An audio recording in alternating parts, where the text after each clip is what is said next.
Bueno, la pregunta era la siguiente. Algunos economistas liberales achacan la gran inflación que vivimos ahora en la zona euro a una gran expansión crediticia por parte del Banco Central.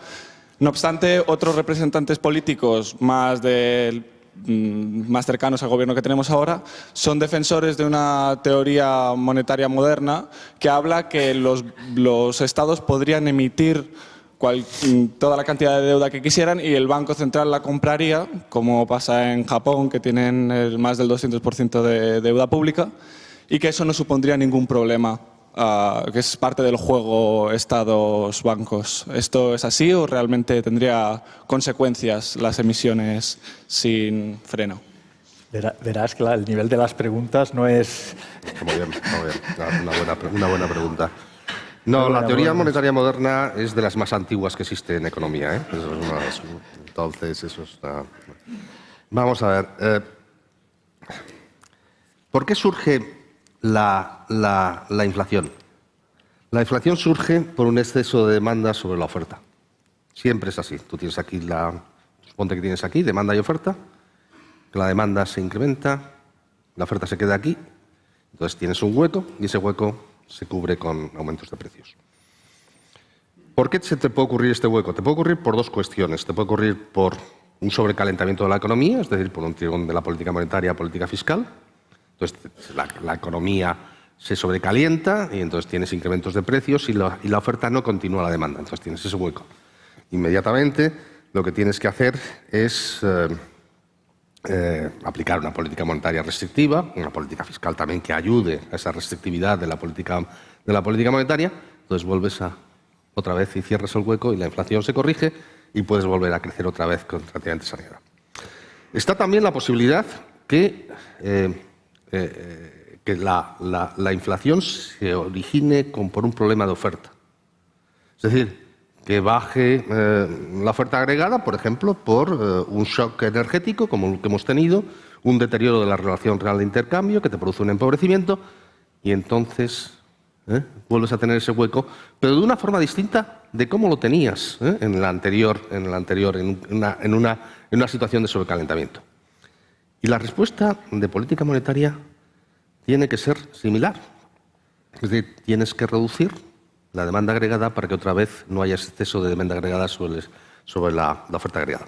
Habrá economistas que te dirán, vamos a ver, su subida de tipos no puede obligar a que el señor Putin abandone la totalmente inaceptable invasión de Ucrania. Eso es cierto, eso es cierto. Pero nosotros lo que estamos intentando hacer, a pesar de que hay porque después te diré cómo creo que es en la zona euro, el único instrumento que tiene la política monetaria es actuar sobre los tipos de interés y actuar sobre el conjunto de la demanda agregada, llevando a una reducción tanto del consumo de la inversión para que efectivamente se vuelva a ajustar a la oferta y reducir el proceso inflacionista. En Estados Unidos la inflación, es cierto, es mucho más de demanda que de oferta, porque la política fiscal fue mucho más expansiva que la que tuvimos en Europa, habiendo sido en Europa bastante expansiva. Y, lógicamente, por tanto, se dice, así, y esta es una especie de regla un poco burda, que 2/3 de la inflación en Estados Unidos era demanda y 1/3 de oferta. Y en Europa, el contrario, 2/3 de oferta, 1/3 de demanda. Pero también había componente de demanda en Europa. Y aquí lo que tenéis que pensar es la concatenación de shocks absolutamente extraordinarios que hemos vivido. La pandemia. El PIB de la zona euro cae un 7%. Después es una reapertura rápida de la economía que vuelve a ser un shock. Entonces tienes un tirón muy importante de demanda acumulada. Es decir, como de los meses que estuvimos encerrados. Eso, a su vez, te crea cuellos de botellas en lo que es la economía mundial, en los costes de transporte, etcétera, etcétera, etcétera. Y después nos encontramos con un shock energético derivado de la invasión de Ucrania. Entonces, se mezclan todos los factores. ¿Qué es lo que nosotros intentamos evitar? Lo que nosotros intentamos evitar es que haya un desanclaje de las expectativas de inflación en el mercado. Si en un momento dado los mercados, los agentes económicos consideran que la inflación no va a estar, no vamos a conseguir que esté en el 2%, entonces te puedes meter en una espiral precios-salarios. Y eso ya es otra situación completamente distinta, eso ya es mucho más grave. Te obliga en última instancia a una actuación mucho más agresiva desde el punto de vista de política monetaria. Por lo tanto, es vital, y creo que lo estamos consiguiendo, porque cuando uno ve las expectativas de inflación te dicen que en el año 25 estaremos cerca del 2%, es convencer a los agentes económicos, que van más allá de los mercados financieros, de que el Banco Central Europeo va a ser capaz de llevar la inflación al nivel del 2%. ¿Preguntas? Sí, a ver. Ponte de pie. Hola, buenas. Ponte de pie, Ponte de pie, por favor. Si puedes. Sí. Hola, buenas. Me llamo Jaime Moreno. Antes de todo, es un honor para mí poder escucharle y hacerle esta pregunta. Y bueno, es una pregunta un poco que se desvía, pero me gustaría preguntarle, pues, ¿qué opina usted sobre el reciente traslado del domicilio social de Ferrovial hacia Holanda? Y ¿cuál cree usted que han sido los motivos que ha propiciado pues, este traslado? Muchas gracias. Bueno, yo desconozco, yo no hago comentarios normalmente de políticas, de situación política nacional. Simplemente decir que, bueno, pues ayer la presidenta Lagarde dijo, y creo que es un buen punto, que sería muy importante tener un mercado de capitales único en Europa, es un buen punto. Y después, ya independientemente de este caso, porque reubicaciones de domicilios se están dando continuamente en Europa, es decir, incluso en el caso de los Países Bajos, creo que los Países Bajos perdieron Shell, Sí. y porque se fue a Londres. Yo creo que el domicilio tiene un valor simbólico. Yo creo que lo importante de las empresas, más allá de lo que es este caso concreto, es el nivel de actividad, el nivel de empleo, el nivel de inversión que generan en el país. Adelante allí y luego aquí.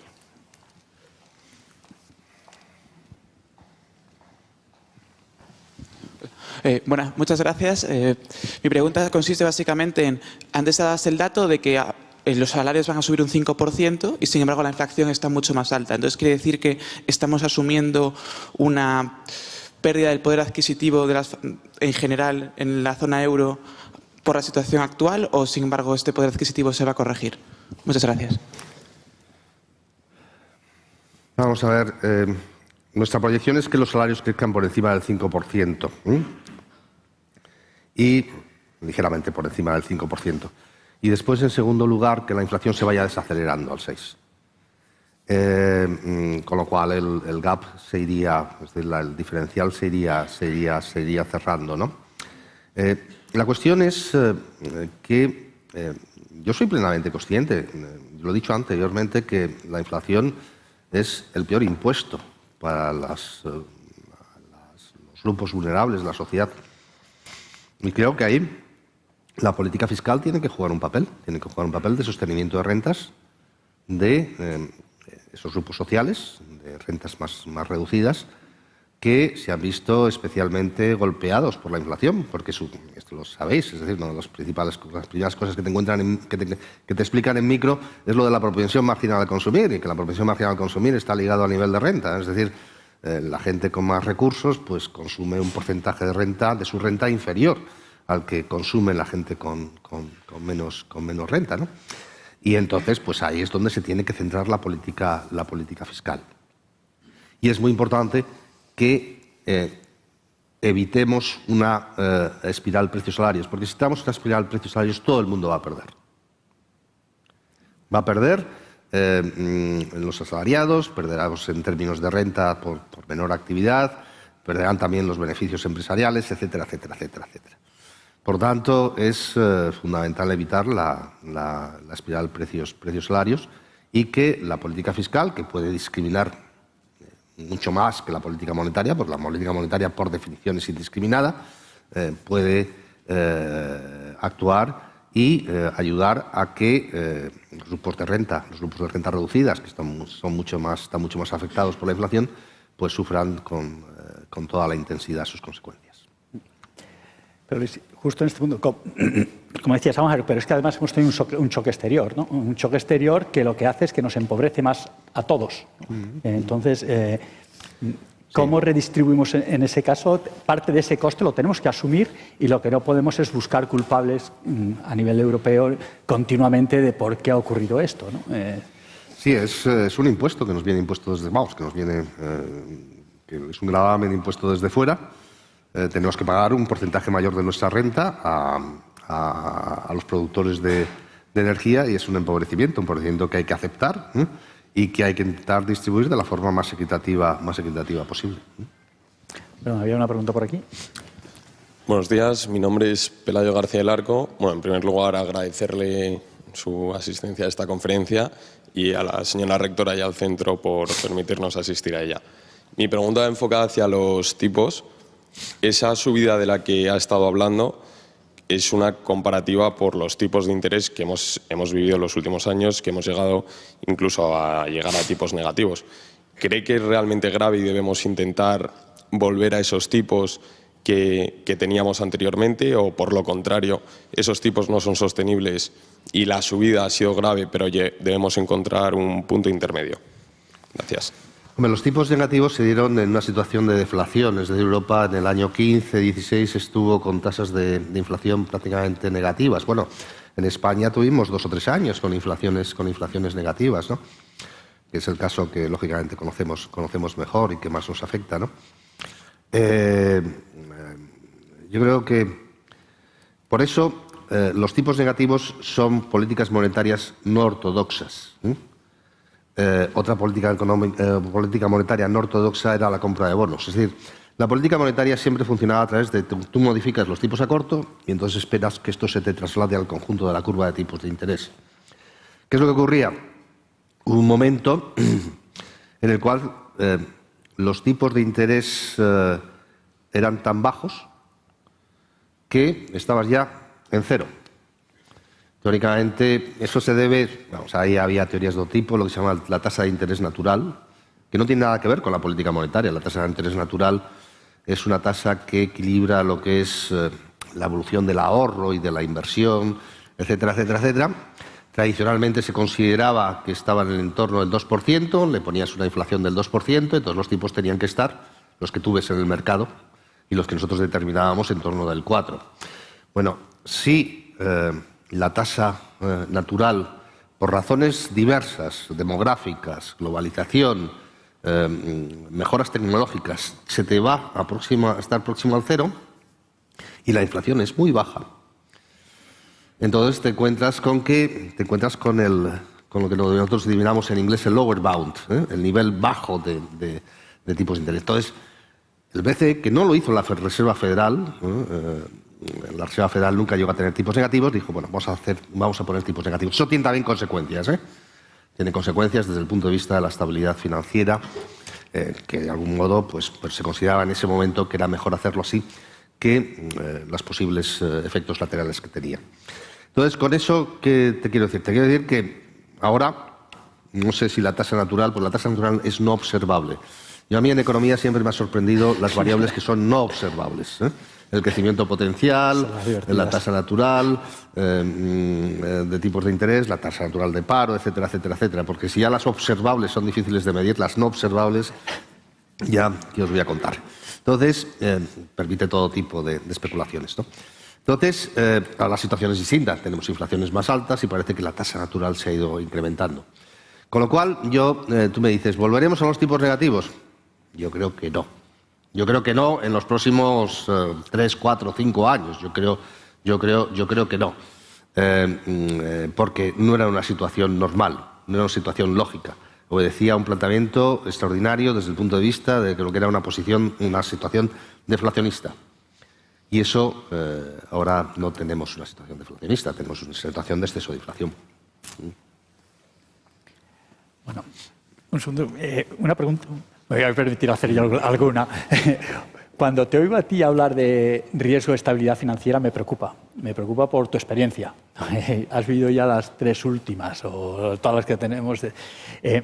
Y, sin embargo, sí que es uno de los temas que más veo que que hablas y te preocupas, sobre todo en un entorno como el actual donde tenemos, y esto sí es opinión muy personal, un intervencionismo general en Europa, bueno, y en Estados Unidos, en todo desarrollado desde el año 2000, desde la pandemia, bastante elevado, lo cual lleva a una política fiscal muy agresiva y sobre todo también a, bueno, pues tú has mencionado, por ejemplo, los rendimientos de la banca, ¿no? Dices, hay que ser prudente, no puedes gastarlos, no puedes utilizarlos, tienes que acumularlos, no, hay que tener reservas, provisiones, sin embargo, tienes determinada presión para, bueno, pues desde impuestos a otro tipo de cosas.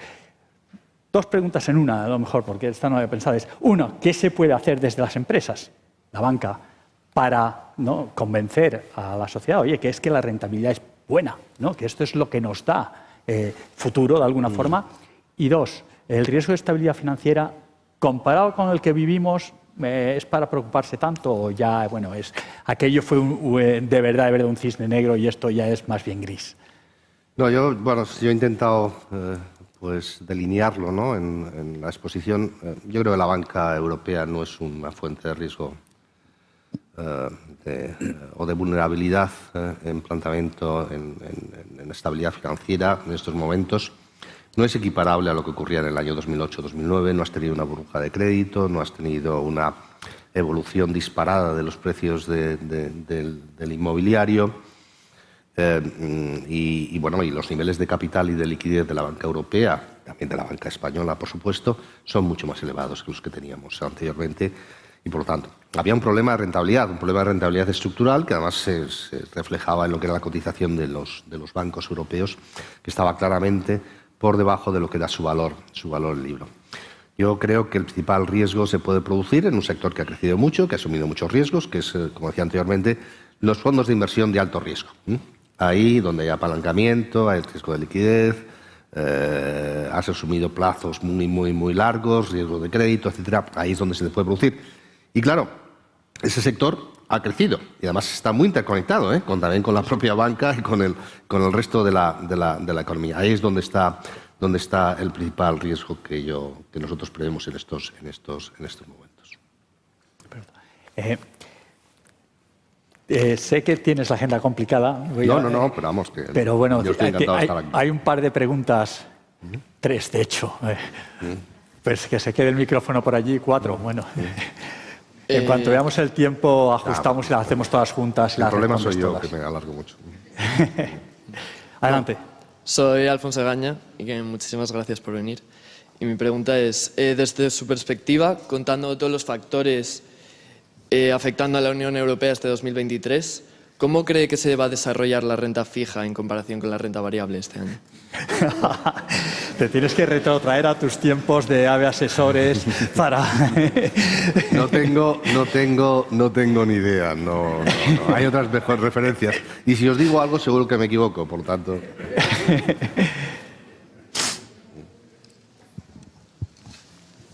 Hola, mi nombre es Ignacio Paz y bueno, agradecido de poder hacerle la pregunta directamente a usted. Y mi tema va sobre las cadenas de suministro ya se han relajado considerablemente, pero la reapertura de China puede ayudar a reducir esas presiones inflacionarias en Occidente, particularmente en Europa, ya que las empresas multinacionales europeas están casi 3 veces más expuestas a China que, por ejemplo, Estados Unidos. Entonces, como hablaste de otros agentes económicos, ¿cómo piensas que la reapertura de China, que es un gran poder económico, podría influir a la eurozona en 2023? Gracias. No, sí, China va a ser un factor fundamental. La reapertura de China tiene una parte positiva porque el comercio internacional crecerá. Tiene otra parte que no es tan positiva, que es el impacto que va a tener la reapertura de China en materias primas, petróleo, gas, etcétera, etcétera, etcétera. Que ya se está viendo en algunas materias primas, por ejemplo los metales, que la reapertura está llevando a un incremento de precios en relación con la situación que teníamos hace solamente unos meses. Y después hay otra consideración que también es importante, es todo el tema de las cadenas de suministro. Eso está muy ligado a lo que ocurrió en la pandemia. En la pandemia nos dimos cuenta que éramos vulnerables, con una cadena de suministro muy larga y que todos aquellos planteamientos en los cuales únicamente el único factor determinante era el coste de suministro, pues no es el único que tenemos que tener en consideración. Bueno, ahí hay, ya en inglés salen expresiones, es decir, ¿Vamos hacia un proceso de desglobalización? Yo creo que no. Yo creo que las cadenas de suministro a futuro van a tener en cuenta no solamente el aspecto precio-coste, sino también el aspecto seguridad. Esto llevará a que haya, por ejemplo, se está viendo el tema de microchips, pues más fábricas más cerca de lo que son los productores de manufacturas finales en Europa, y pues no dependeremos tanto de lo que son la provisión de bienes intermedios en esta cadena de suministros derivados de Asia o de China. Mi nombre es Álvaro Gadea, muchas gracias por estar aquí con nosotros y quería preguntarle sobre lo que comentó ayer la presidenta del BCE, ya que los bancos en la Unión Europea están subiendo los tipos de intereses que pagan a los depositantes. En cambio, esto en España no se está viendo, y si piensa usted que puede ser a raíz de la consolidación bancaria y esa reducción de la competencia, o qué piensa sobre esto. Muchas gracias. Yo creo que la subida de tipos de interés se tiene que producir, la subida de tipos de interés se tiene que producir tanto en el activo como en el pasivo de los bancos. Es el proceso de normalización, es decir, y debes tener los dos fenómenos, tanto de activo como de pasivo. Hay siempre estudios que te dicen que siempre el ajuste del pasivo es más lento que el ajuste del activo, pero ya iremos viendo. Yo estoy convencido que en las próximas semanas, en los próximos meses, lo que es la remuneración de los depósitos, que es la principal fuente de pasivo de los bancos españoles en concreto, se irá incrementando. No creo que sea por un tema de falta de competencia. Creo que hay otro factor, que hay mucha liquidez en el mercado. Es decir, los bancos no necesitan competir por los depósitos porque hay tienen muchísima liquidez. Pero esa liquidez nosotros ya la estamos retirando. Y cuando yo antes decía, es decir, que íbamos a reducir en 15.000 millones de euros al mes, eso es liquidez que se retira de los bancos. En última instancia, cuando nosotros no reinvertimos lo que vence, estamos retirando liquidez del sistema, estamos reduciendo nuestro balance y estamos retirando liquidez del sistema, y los bancos lo irán notando poco a poco, y yo estoy convencido que además la presión de los clientes, de otros productos, los fondos de dinero, las letras del tesoro, etcétera, etcétera, etcétera, llevará a que los depósitos cada vez la remuneración sea más elevada.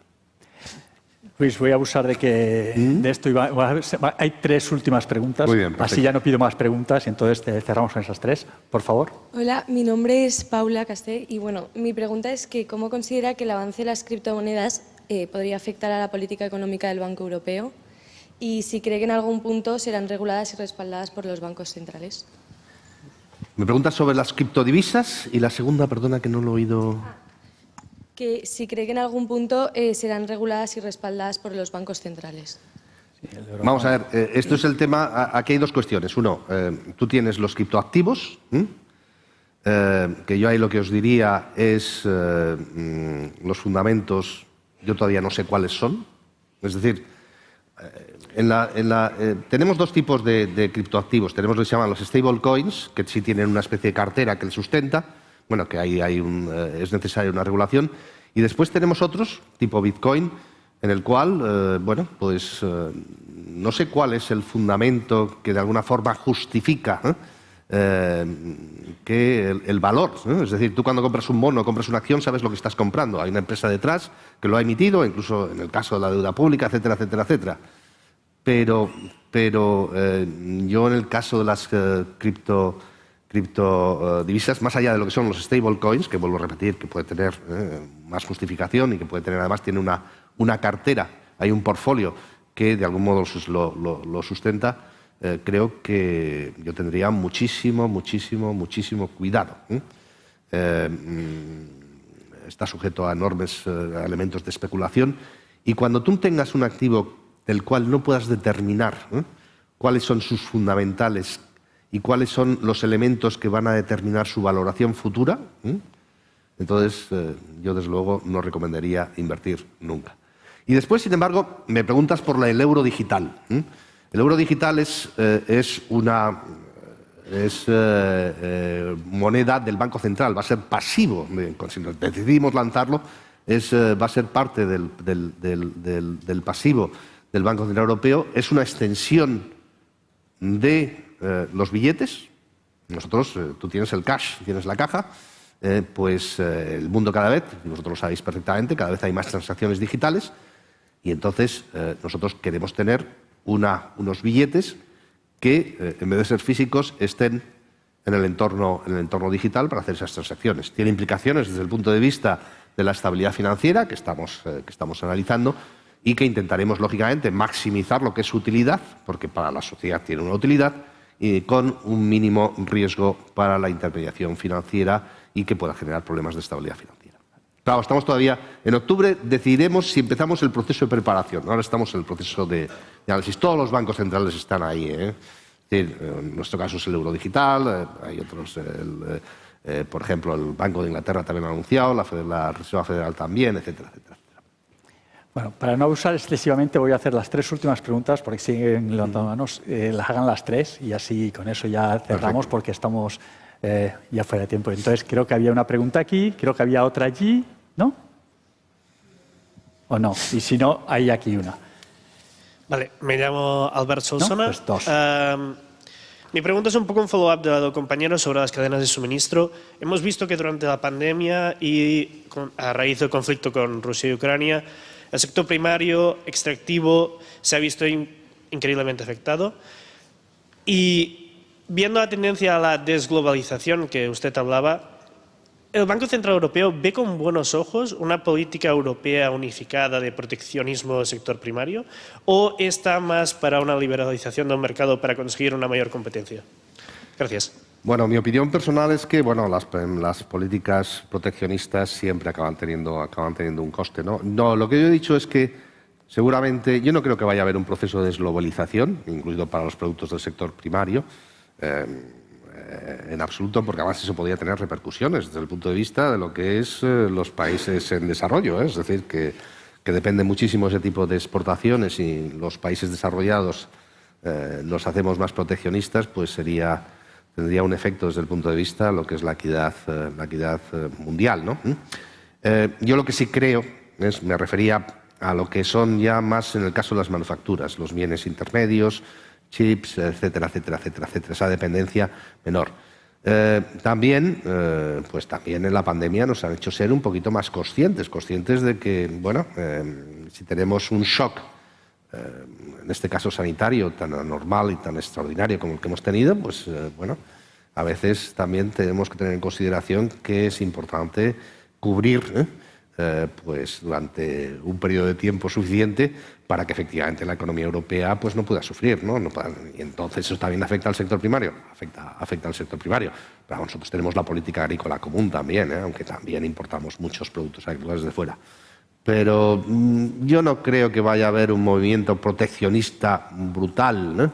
Al respecto. Yo creo que lo que habrá serán consideraciones más estratégicas que de movimientos generalizados en el comercio internacional.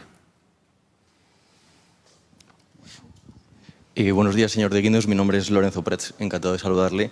Mi pregunta está más encaminada al componente de la inflación, que como has dicho es más o menos el 2/3 de la inflación de la zona euro es de componente de oferta.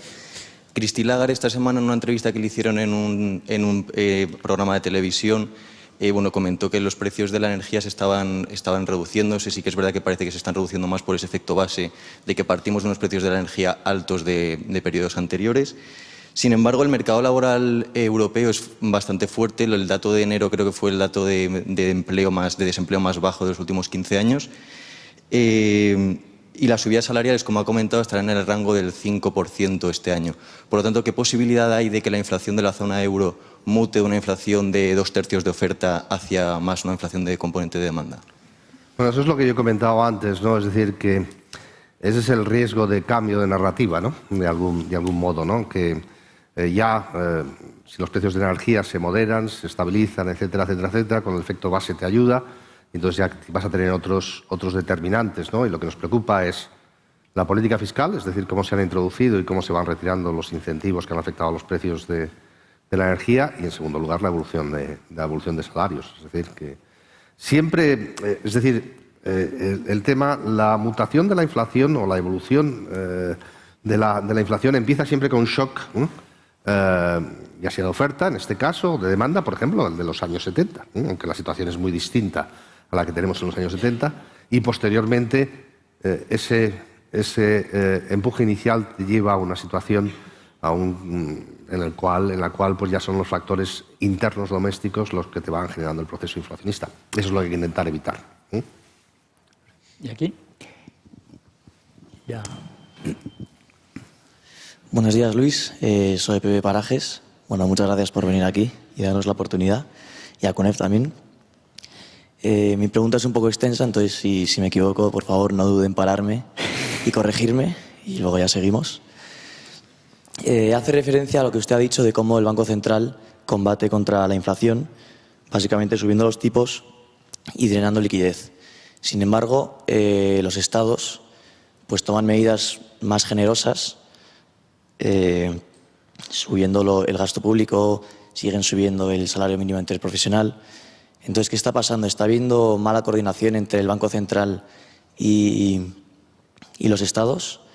Y ya enlazo con mi segunda parte de la pregunta. Ahora mismo, aparentemente, con esta inflación, pues el más beneficiado es el deudor, ¿no? El que está endeudado. Porque cuanta más inflación, menos vale tu deuda. Los estados están endeudados hasta las trancas.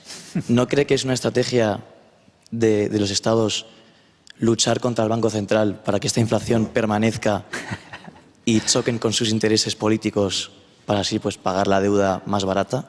Muchas gracias. Vamos a ver, la inflación es cierto que de alguna forma te reduce el valor real de la deuda, pero, y eso es una realidad tanto para los particulares como para los estados, y antes lo comentaba. Lo que pasa es que después todo eso se vuelve en contra. Es un poco lo que he intentado yo antes comentar. A corto plazo tiene efectos positivos en los ingresos públicos y en lo que es el déficit público, pero posteriormente se te acaba volviendo en contra. ¿Por qué se te acaba volviendo en contra? Se te acaba volviendo en contra porque además si es la inflación es derivada de un shock energético externo, pues te empobreces, tendrás una pérdida de actividad económica real. Además, si la política monetaria te empieza a responder con subidas de tipos de interés, acabarás teniendo un efecto negativo. Es decir, es cierto que en términos reales la inflación te reduce el valor de la deuda, pero también antes o después vas a tener una subida de tipos, porque lógicamente los acreedores intentarán defenderse. Y esa subida de tipos pues acaba afectando a quien acaba afectando. Y después no olvidéis lo que os he dicho, es decir, la subida de la cesta de la compra es especialmente dura para los segmentos más vulnerables de la sociedad. El Banco Central Europeo tiene el desafío de tratar de reducir la inflación de la eurozona durante 11 años. No lo hizo. Subir el dinero, pero en solo medio año las tasas han tenido que subir el mayor repunte de la historia y podemos ver la evolución. Si hace un mes el Banco Central Europeo aprobó una subida de tasas de interés de 50 puntos básicos, eso significa que el dinero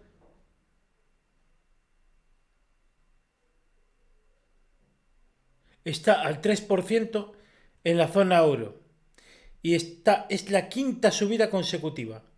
Es el ciclo más rápido de la historia. Podemos ver la evolución.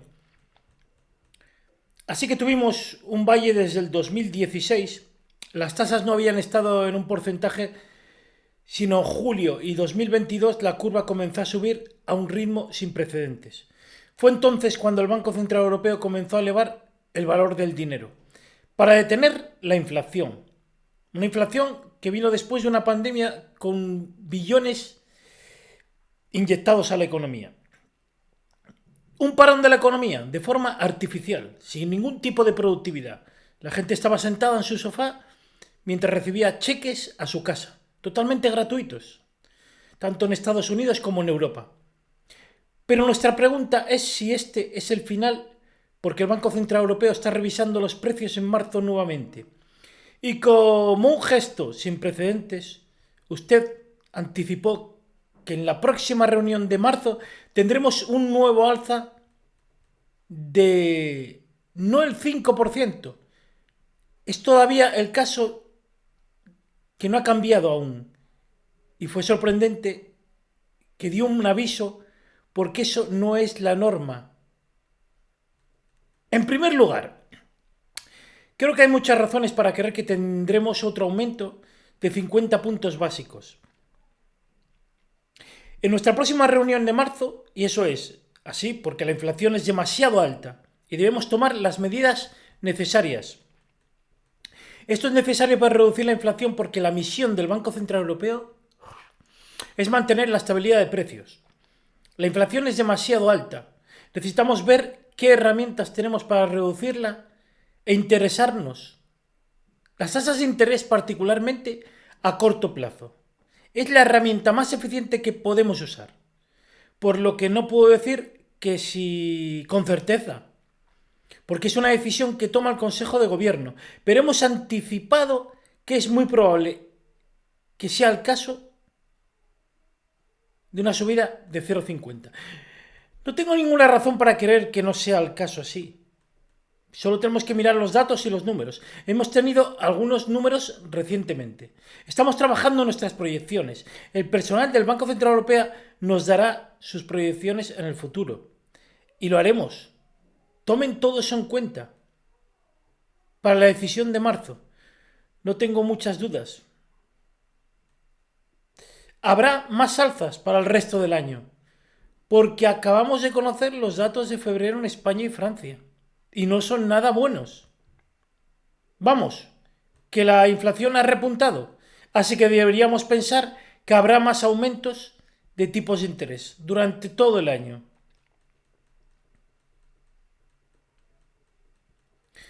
Miramos el camino a seguir para ver cuánto terreno tenemos que cubrir y luego tomaremos una decisión. No podemos anticiparnos ni decir lo que va a pasar porque la inflación en un mundo después de la pandemia tiene muchas variantes. Podemos hacer estimaciones, pero no dejan de ser estimaciones muy generales. Entonces tenemos que ir con precaución, viendo los datos de evolución de dicha inflación. Para que la inflación vuelva al 2%, porque esa es la misión del Banco Central Europeo. Y esto es lo que la gente de Europa espera de nosotros, reducir la inflación al objetivo, que sea ni nada más ni nada menos que el 2%, no del 3%. A veces escuchamos que hay pelea entre palomas y halcones, los que están a favor de la subida y otros que están a favor de reducirla, los mercados, que somos muy drásticos, que tenemos que tomar riesgos, que no deberíamos, sobre las inversiones de algunos en las bolsas, pero eso no debe de influenciarnos a nosotros. Está claro que aumentará el coste de financiación de los bancos. Ellos mismos cobrarán tasas de interés más altas a los prestatarios y eso tendrá un efecto amortiguador sobre la demanda. Pero esa es la herramienta que tenemos y es la que vamos a demostrar para reducir la inflación y los precios como consecuencia de ello. Sobre la oferta se elimine lo más posible para que haya un buen ajuste entre la oferta y la demanda. Hay un máximo, se le pregunta, que está viendo, porque si miramos lo que está haciendo la Reserva Federal, habla de incluso un 5,5%. Ahora está en un 4%. Pero ¿a este horizonte es al que estamos viendo y sobre todo en Europa? Creo que sería un error comparar Europa y Estados Unidos. El origen de la inflación es diferente en Estados Unidos a lo que es en Europa. Para nosotros fue una combinación de una pronta recuperación después del terrible COVID que sufrimos. Y después fue Ucrania. Eso influyó en la oferta y los precios. Evento que tuvo lugar hace sobre un año, por lo que estamos en dos factores que están alimentando la inflación a través del canal de precios de la energía, los precios de las materias primas, por lo que originalmente tiene una combinación de una recuperación muy rápida y una oferta comprimida, por lo que la demanda era fuerte, pero la oferta era limitada. Y luego teníamos precios de energía que fueron muy bien diseñados por Putin, en mi humilde opinión, y alimentados por la guerra en Ucrania. Así que es la historia de Europa y la de Estados Unidos. Es diferente. Está impulsado en gran medida por un paquete de estímulo muy fuerte que se elaboró, medidas fiscales que fueron masivas desde Trump hasta Biden. Hubo mucho estímulo. Flexibly quantitative. Eso obviamente calentó la economía. Se abordó una demanda muy alta en un momento en el que China estaba en el proceso de recuperación y otros países restringieron su suministro. Ahí es donde la historia es diferente. Diferentes herramientas, diferentes niveles. Así que no creo que podamos comparar las dos como si fueran exactamente iguales. Lo que sé es que tenemos que ir más alto. Debemos estar en territorio restrictivo y debemos permanecer allí durante el tiempo suficiente para confiar en que la inflación regrese de manera sostenible al 2%, por lo que debe ser más alta y debe mantenerse durante un periodo de tiempo exactamente donde no pueda decirle, y hay múltiples vistas de nuevo, dependeremos de los datos, analicemos el impacto que nuestras medidas están teniendo y nos quedaremos allí para que sepa que nos aseguraremos de ello. Permanece en el objetivo. No es solo un pequeño parpadeo. Hacemos un paréntesis, es decir, que lo que quiere decir Christine Lagarde es que la inflación permanecerá, es decir, los tipos de interés permanecerán altos mientras la inflación no baje de forma considerable. Lo que puede hacernos pensar que los tipos de interés, como la inflación, estén 2 o 3 años. Pero tenemos que recordar que los tipos de interés están por la mitad de la inflación. Es decir, que los tipos, como pasó en 1980, deberían de subir mucho más. Pero están con mucho miedo porque se puede derrumbar. En teoría, los estados están altamente endeudados y luego el precio de la vivienda podría caer bastante. Y ya lo estamos viendo que está reduciéndose. Cerramos paréntesis.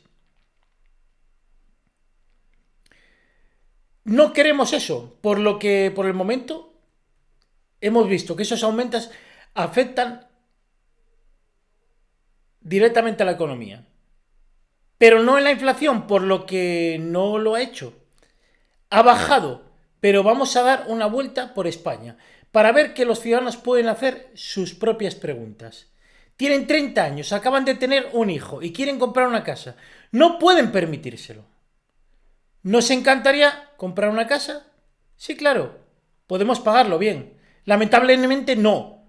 Nos gustaría saber cuándo podremos hacerlo. Una pareja en España. ¿Cuándo bajarán las tasas de interés para que podamos tener acceso a una casa propia? Volvemos a hacer paréntesis, abrir unos paréntesis de Economía Futura Televisión.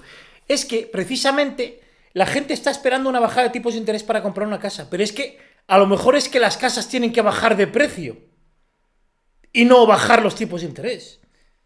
¿Qué es lo que va a ocurrir ahora? Los tipos se mantendrán altos y no serán los tipos los que bajarán, sino los precios de las viviendas. Cerramos paréntesis.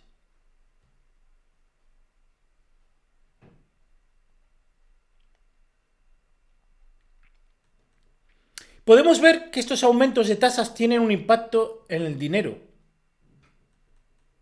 que es la tasa de referencia de más casos, y ahí es donde los ciudadanos y las familias están viendo el mayor impacto.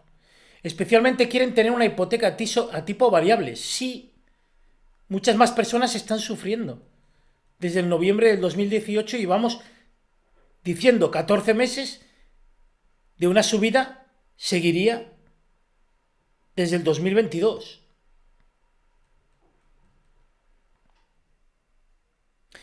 Y en poco menos de un año estamos casi en 4 puntos de tipos de interés. Por lo que los españoles tienen hipoteca variable, verán el impacto para una hipoteca de 150.000 euros en 25 años, la diferencia es de 300 euros al mes. ¡Ojo con lo que va a influir esto en la demanda. Y se va a reflejar a finales de año. Por eso la recesión, siempre hemos dicho, estamos abriendo un paréntesis de Economía Futura de Televisión, que va a venir en el primer trimestre del 2024. Ahí vendrá una caída brusca del precio de la vivienda. Hablamos brusca porque es necesaria. Cerramos paréntesis. Pero digamos que tenemos una hipoteca más alta de 300.000 euros. Bueno, los aumentos será de 600 euros al mes. Son más de 7.000 euros al año. Sí. Así que las personas que tienen que usar 6 años de su salario para comprar una casa, entonces, ¿qué va a pasar con las personas que estén en esta situación? Cuando suban los tipos de interés, que se presume en el verano del 2023 al 5%. ¡Ojo al dato!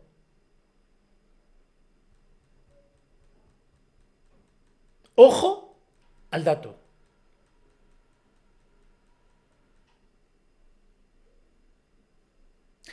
Christine Lagarde dice que necesita subir las tasas de interés para controlar la inflación y asegurarse de que baje al 2%. Así que la proyección de nuestro personal en el Banco Central Europeo en este momento nos dice que la inflación volverá cerca del 2%.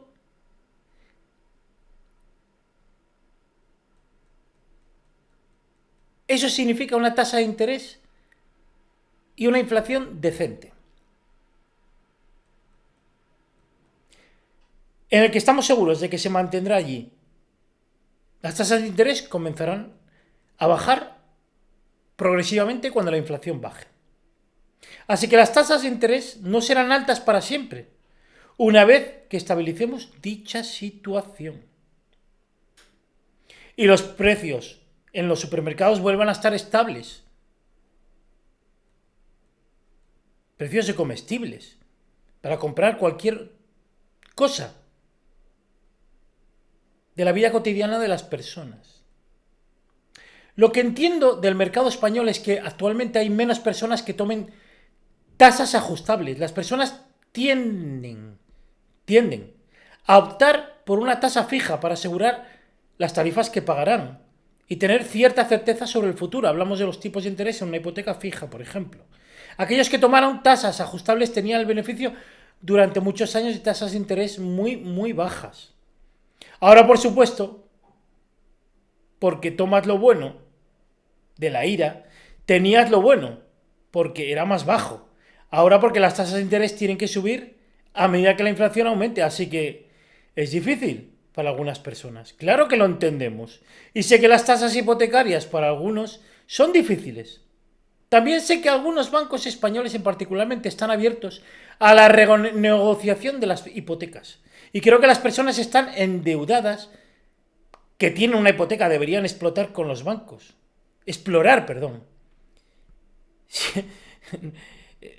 La palabra no viene mal.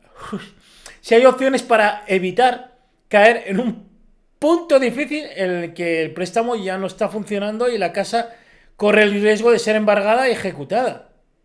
Es cierto que el cambio de los hipotecarios es mucho más alto que el año pasado y seguirá en los próximos meses.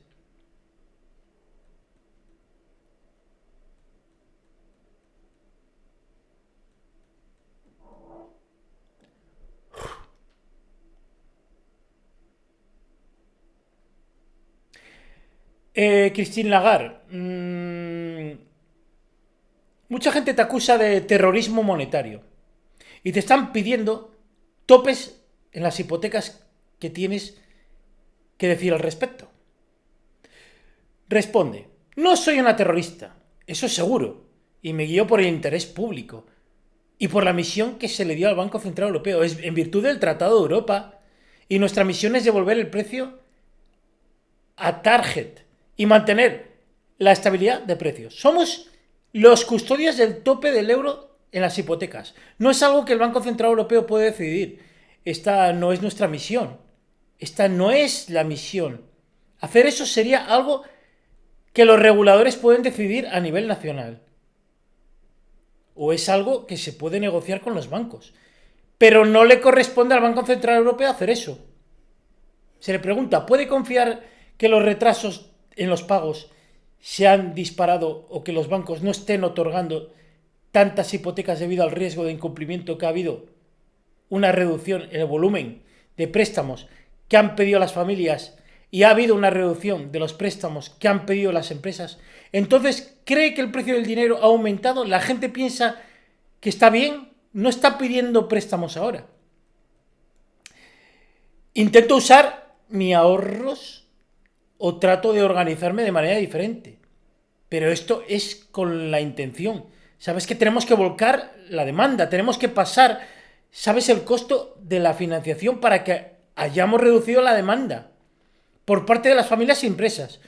Por lo que eso es la forma en la que diría que nuestra política monetaria en realidad se está transmitiendo a la economía. A través de los bancos. Esto es lo que sucede en Europa. Estamos financiando predominantemente la economía a través de los bancos. Así que subimos las tasas de interés y el dinero es más caro para los bancos, lo que encarece para las familias. Y las empresas cuando aterrizan para las familias. Y las empresas, pero tampoco debemos obviar remunerar los depósitos. Sí, hablaremos de eso porque eso no está cumpliendo solo unos pocos bancos. Está remunerado un poco para los activos y en los depósitos, pero estamos viendo que el Banco Central Europeo tardó mucho en subir los tipos de interés. Se mantuvieron en cero durante muchos años. Así que la sensación es que cuando decidiste reaccionar y tratarlos, la progresión ha sido increíble, en poco más de 6 meses. ¿Se arrepiente de haber tratado tanto en reaccionar? Para los que le cuestionan cuando la inflación había subido después de la pandemia, que ustedes dijeron que era momentánea. Responde, sabe que la inflación comenzó a ser realmente notoria en julio del 2021. Y en ese momento la mayoría de los economistas dijeron que era transitorio, temporal. Veremos a través de esto porque proviene de la oferta. Es un shock de oferta. Es un impuesto del exterior. Si quieres, y desaparecerá, será absorbido y será transitorio. No fue transitorio. Y será duro, mucho más se transmitió a la economía. Y decidimos al final, el 21, eso está en... Perdón, estoy confundiendo mis números. Es el final del 20, del 21, que nosotros empezamos normalizando nuestra política monetaria. Así que lo que hicimos el 21 de diciembre, anunciamos que íbamos a reducir y luego detuvimos la compra de activos. Hacemos un paréntesis de Economía Futura Televisión. Lo vuelvo a repetir. Antes de la pandemia, un precio de una vivienda media estaba en 150.000. Después de la pandemia, la misma zona, la misma vivienda valía 220.000. Hicieron subir los precios de los activos un 40%. No me vengan a contar historias. Ustedes imprimieron muchísimo dinero más de lo que la economía podía aguantar. Porque les venía cojonudamente a los mercados. Cierro paréntesis.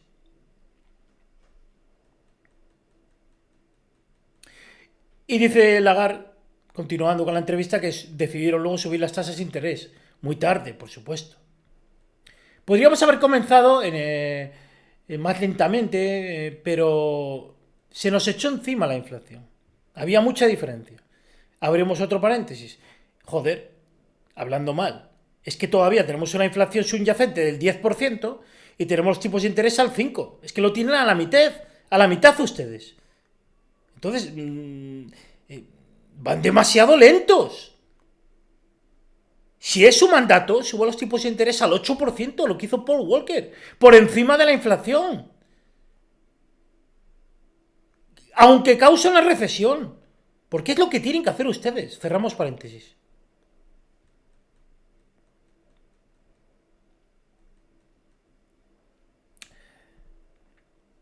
Se le pregunta sobre si se arrepiente de algo y demás. Ella responde, estoy viendo lo que viene. Estoy mirando hacia el futuro. Estoy mirando cómo podemos mejorar la situación y llevar la inflación de vuelta al 2%. Estamos enfocados en eso. pasar de todas esas tasas rojas en los últimos 6 meses. Podemos ver eso, la inflación es salvaje. Nos dijeron que los precios se moderarían en 2023, pero eso no es el caso. Hoy vamos a averiguar los últimos datos disponibles. Pero en enero el IPC estaba en el 8,6%. Eso significa que los precios se moderaron. Nosotros lo podemos ver en la curva. Ojo, ¿el 8,6% es moderación? Ojo al dato. Porque la inflación baja. Un 0,6% baja. Ojo al dato. Bueno, vamos a resumir la entrevista. Y bueno, lo que viene a decir...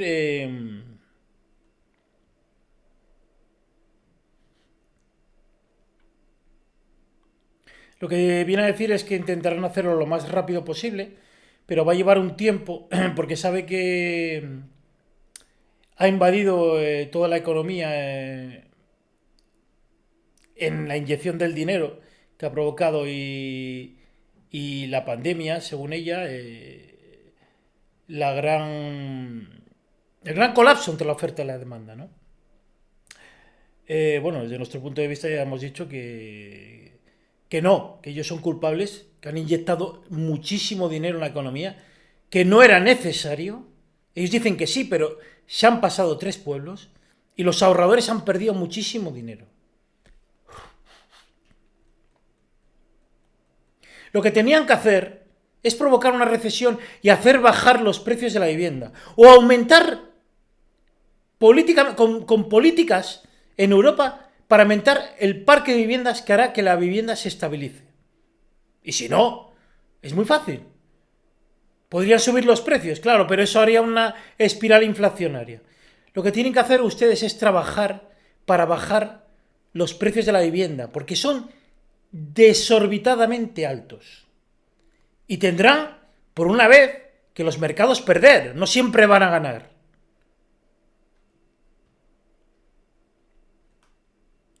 Se le entrevista y se le dice que una persona que cobra un sueldo medio solamente se le ha subido 10 euros en la nómina, que el Estado se ha quedado con mucha parte de la subida salarial, ¿no? Que es un poco otro engaño por parte de los políticos, ¿no?